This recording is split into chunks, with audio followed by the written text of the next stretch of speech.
Welcome to this online interview by Project Cargo Weekly. Our special guest of honor today is Mr. Harish Pandeya.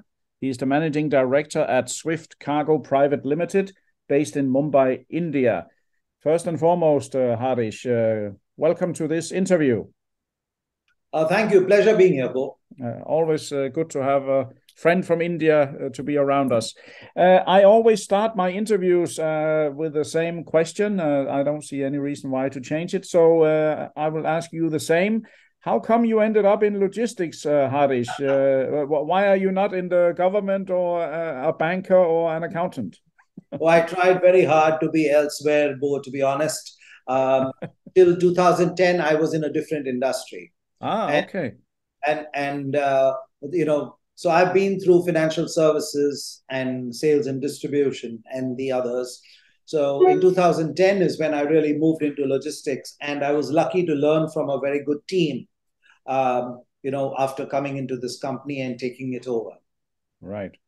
So that means you have experience, let's say, outside the logistics field, and now since about 12 years, you are in logistics. And you're based permanently in Mumbai, correct?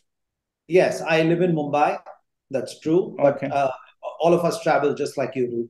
Yeah, of course. That's the name of the game. Tell me about Swift Cargo. Swift means you do it fast, but what more can you tell me about your company? Okay.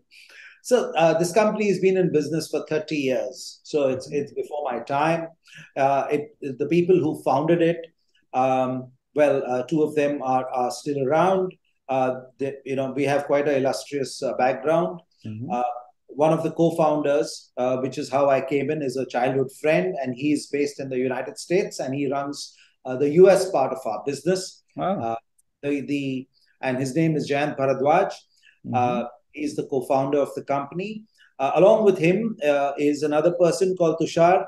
Tushar Jani was also the co-founder, chairman of Blue Dart, and Blue Dart was India's largest courier company, India's largest express delivery company, which got sold to DHL. Uh-huh. So that's the background of the other two, people who are the co-owners of the company. Right. Responsibility of running it is largely on me. And, so we have offices in other countries too, but I'll tell you about that later. Okay. And your coverage in India, India is a big country, and even within your country, people have, I suppose, different mentalities. So you need to be elsewhere. But where are you located right now with your own offices in India? Yeah, so we have our own offices in 15 cities in India, including Mumbai. We have a large number of people who work, well over 400 people who work in India. Of course, some of our offices are extremely large and some are not as large. But to tell you, all of them have been around for upwards of 15 years. Okay. So wow. None of our offices are new. We have tested people. We have people who've contributed over the years, and they are well in charge, and they're experts in the logistics business. Mm-hmm. Okay, interesting. Because I suppose you are facing the same problem in India as we are also here in Europe to keep and attract people to the logistics industry. There are so many other things that they want to do now, high tech and Google and whatnot. They have so many other choices now. So keeping the people is a key point also for you, I guess. Yes, it is. And we have our methods. We try and make things interesting for our people. Our rewards need to be in line. Our online trainings have to be interesting enough so that when new people come in, we take care of them. And we value the vintage of our people. That's one very important thing, including recognizing them often enough. Okay, fantastic. You mentioned you also have some representations abroad. Can you elaborate on that? Sure. So like a typical, logistics and forwarding company, we've had worldwide agents. Yeah. And some of our agent relationships are 28, 29 years old. Okay. But, and therefore, we've always had offices in India and the United States. Okay. Our US offices have been in business for 25 years plus. Right. But we also now have our own offices and our own people manning it out of Thailand and out of Dubai. So obviously, these were decisions that we took basis the amount of captive cargo that we controlled, number one. And number two, our ability to forecast that we'll be able to manage this as well, if not better than what our agent was able to manage it earlier. Yeah. Yeah, now it makes sense. Certainly, as we call Little Mumbai, I mean, Dubai is a little India, at least I can say. So it makes sense. You have a great diaspora and you are everywhere. What are among the specialities that you cover? I believe you also handle project and oversized cargoes, don't you? Yes. So, one of the things I want to tell you is about our strengths. What we have is a good distribution setup manned by our own people. So we have 103 field sales people. These are not commission agents or freelance employees. These are full-time executives who work in the company. So our contact with customers is pretty deep. In any given month, about 1,900 customers give us business. Wow. So our ability to go to them and ask them for additional business across a different vertical to what the basic relationship started with. So he could have started with something like consolidation or LCL cargo or FCL cargo into the US, but we are the ones who ask him about the other vertical, which is break bulk. Yeah. So we have done project cargo for large companies for whom we've been carrying box business. And we then converted that relationship into pitching for and successfully bagging their project business. That's how we've really progressed this. Our project business has, really we focused on in the last 7 years, I would say. Okay, and that's a very smart move. I mean, you have a customer, why not ask him do well and then ask him for additional business instead of running always after new. Develop what you have first and then move on. I think that's that's the hanging fruit. Yes, sounds like a very smart move. I mean, in India, of course, it escapes no one that there are many forwarders in India, and the competition must be let's say, not horrible, but at least very tough.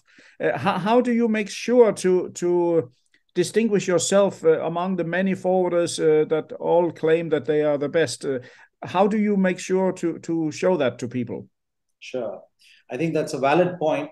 I have just two things to say. The world is too large. You cannot say that you're a specialist in about everything my customer needs. So we've been focusing on the India-US trade lane, and we've built our name on that.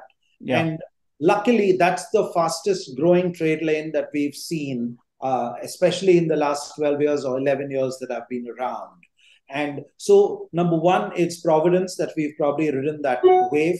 Number two, our focus has remained there so that people do acknowledge that when it comes to US business, especially the export part, though we do a lot of import also from the US, right? They turn to us. Right. So I see. That's what we really focus on. Right. And for India, as it escapes no one that India is a major country, and is also now, it seems, as far as I can read myself too, and you can confirm, India is now getting to grips with the infrastructure of your country. That means people will now hopefully take away production in China and move it to India, because now you can kind of compete head on with the other dragon there. Do you see that Indian business or India is attracting more overseas business for production? The answer is yes, but I'll also like to tell you why.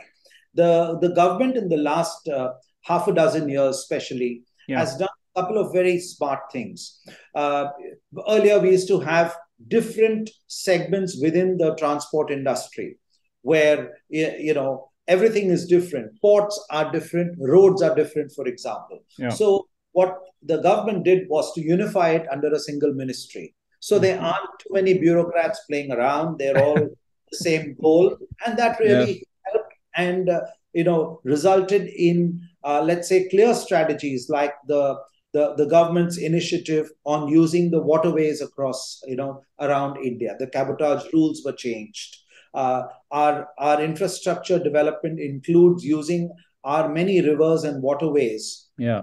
including the mighty Ganges or the Ganga, right, leading Right. it to Calcutta and elsewhere. So there's a lot of red tapeism that went away, Good. and there's a lot of real time tracking that happened. For example, the transport minister has a target of so many 100 kilometers per day of roads which are to be built. And Wow. so if you drive across India today, it's a very pleasant experience, unlike Okay. earlier.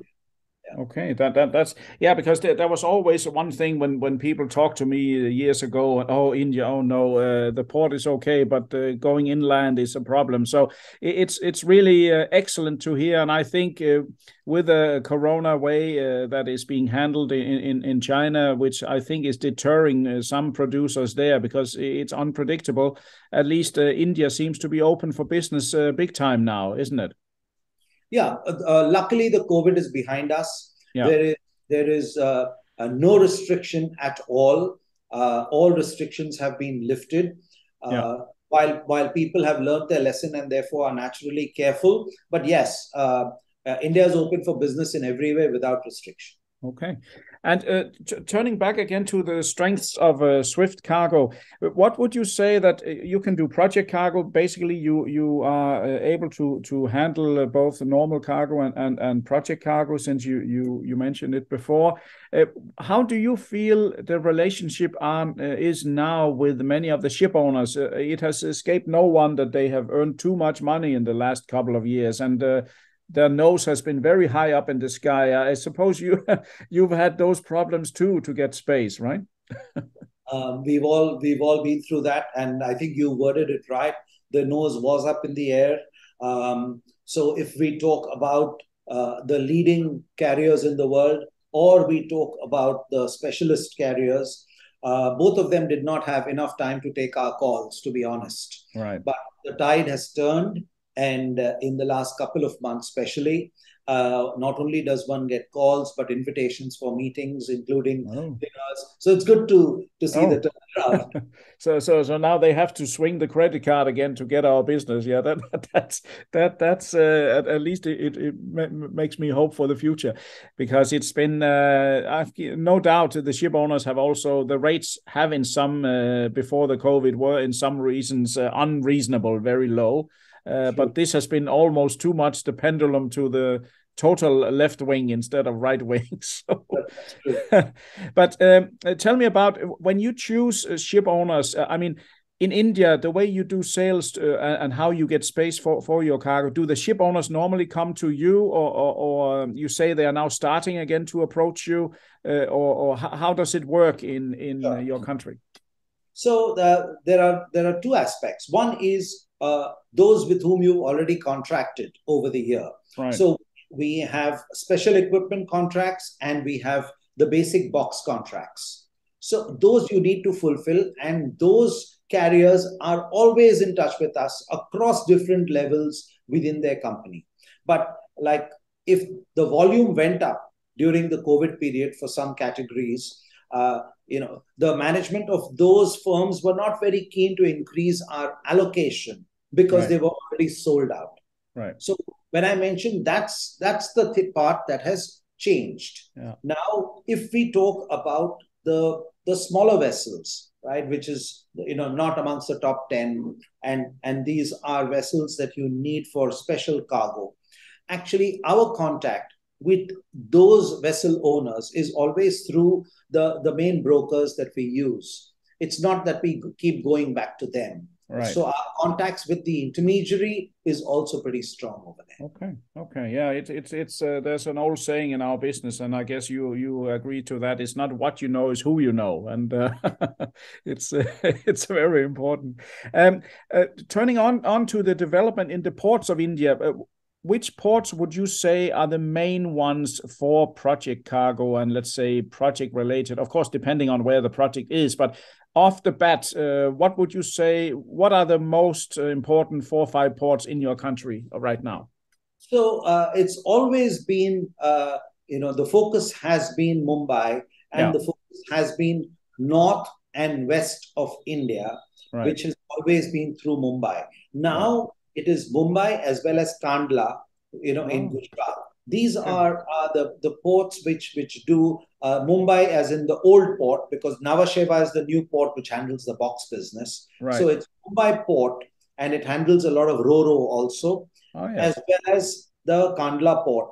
But if you go south, Chennai has had its own share, and it's still very strong. So Yeah. these were the traditional ports. The government spent a lot of money developing the east part of India.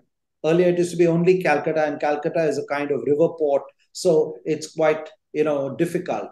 But now there are other ports. So if we look at the main ones, I would say that we have, besides Mumbai and Kandla and Ennore in Chennai, we have Paradeep, we have Vizag, we have Haldia. These are the East Coast ports which are coming up. Yes, yes, I've seen those names more and more frequently here. And so, in a way, when you say the old saying that Mumbai is the gate to India, in a way, it was the kind of open door, and nobody really knew the East. But that's changing now.